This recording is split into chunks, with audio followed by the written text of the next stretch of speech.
Hello, magandang araw ka twist. Ito ang ating ulam, ang adobong may twist. Ito, nagluto tayo ng baboy. Niluto natin siya, sinangkot siya.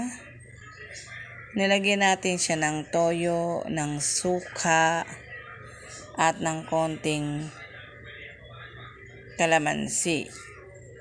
Aside sa toyo, sa suka, sa kalamansi, nilagyan din natin siya ng Knorr cube. Then, i-cover natin for a while para medyo lumambot siya.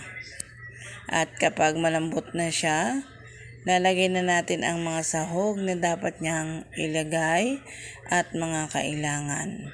Kasi ang pagkakaluto niya, palalambutin natin siya. Kaya medyo nakaangat ang ating takip para hindi siya lumabas ang katas. At ito, buksan ulit natin ng makita natin. Ayan, lagyan natin ng pampalasa. At pagkatapos, lagay natin ang dates. Meron tayong dates, alam niyo yung dates fruits. Ini-slice ko siya and then isasama ko siya as a sugar. Gagamitin natin siya parang sugar para ayan ang ating dates. Hindi na natin lalagyan ng iba pa dahil matamis na yan. Tapos lalagyan natin siya ng sibuyas. Pagkatapos i-cover lang natin ng ganyan at hihintayin natin siyang lumambot.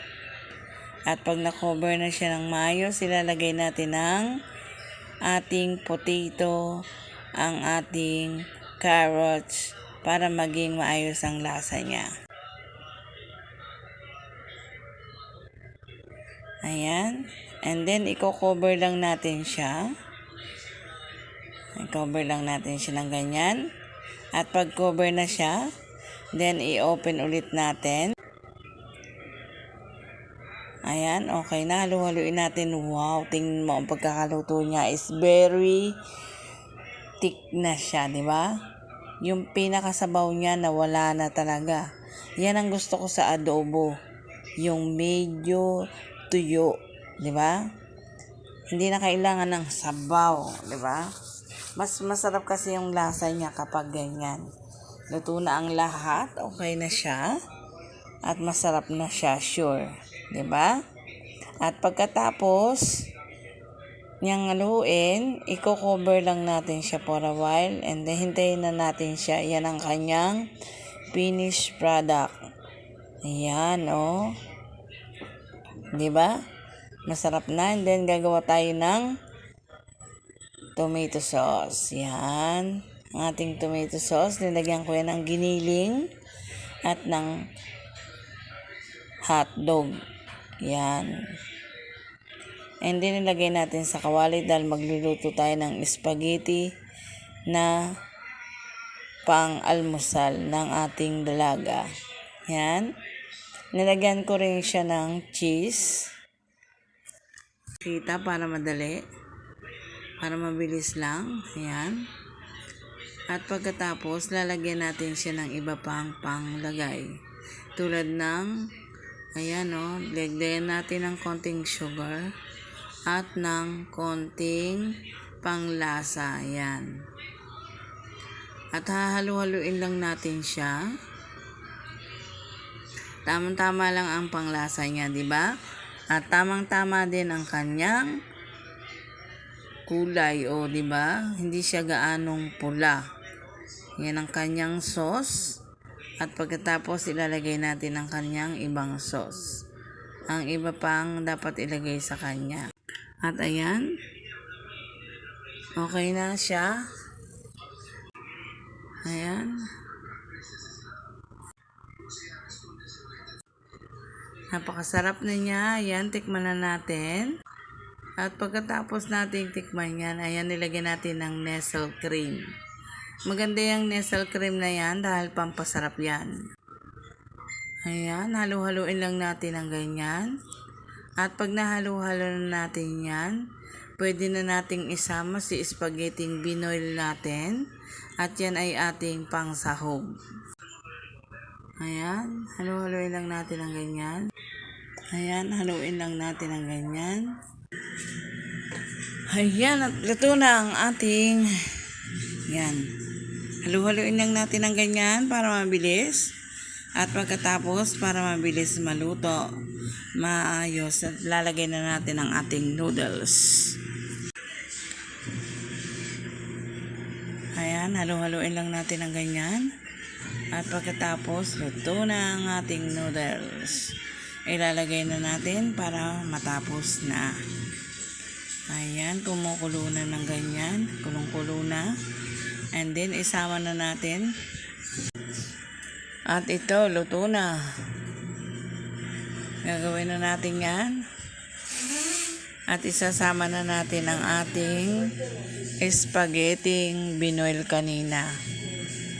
Ayan, at pagkatapos nating isama yan, masarap na yan. Ayan, haluhaluin natin yan lahat. Sasama natin yan ganyan. Ayan. At okay na ang ating spaghetti. Ayan. Pagsasama-samahin lang natin yan at pwede na nating ipakain yan, no? Diba? Ganyan lang ang pagluluto ng spaghetti natin. Yan, ang sahog lang yan is konting giniling, isang hotdog lang, tapos spaghetti sauce. Yan lang, tsaka konting sugar, konting magic, ganun lang. Para at least may breakfast. Sa konting sahog, pwede nang iluto ang lahat, diba? At pagkatapos, sasama pa natin yung ganyan hanggang sa matapos na ang ating pagkain. Ayan. Hahalu-haluin lang natin ang ganyan. Ayan.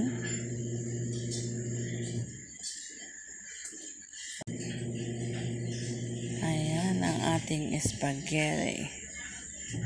Ayan, luto na. Pagsasama-samahin lang natin ang ganyan. Halu-haluin lang. At pagkatapos, pwede na tayong kumain, o, diba? At least meron na tayong breakfast. Ayan, easy lang. Hindi maraming sahog. Konti lang. Ay, may pagkain pa tayo. O, diba? Yan lang. Diskarte lang. Diskarte lang.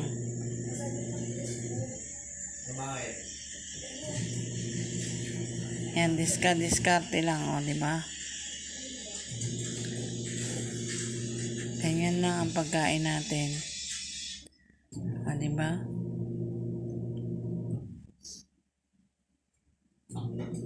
Yan lang ang pagkain natin. Mabilisan. At luto na kaagad. Ito na ang kanyang finished product. Well, pwede na natin kainin yan. Ito na ang ating pagkain. Yan. Thank you for watching. Yan na.